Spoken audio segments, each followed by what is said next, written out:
আপনারা যারা সৌদি আরবে গাড়ি চালান খুব সাবধানে চালাবেন, কারণ এখানে একটু সমস্যা হলে আপনার বড় বিপদ।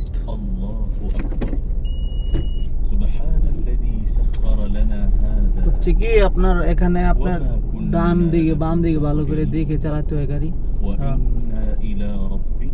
এখানে কোনো দুর্ঘটনা হলে পালায় যাওয়া যায় না।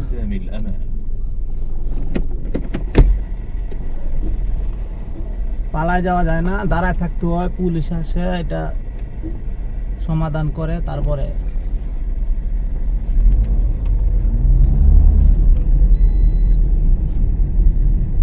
যাইতে হয় আর কি।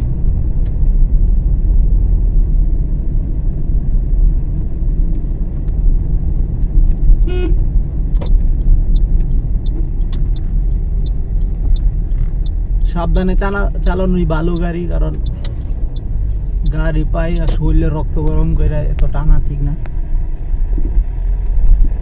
যেহেতু নিজের গাড়ি নয়, এটা অন্য জনের গাড়ি, কোম্পানির গাড়ি, একটু সমস্যা হলে পরে আপনার স্যালারি থেকে টাকা কাটা যাবে।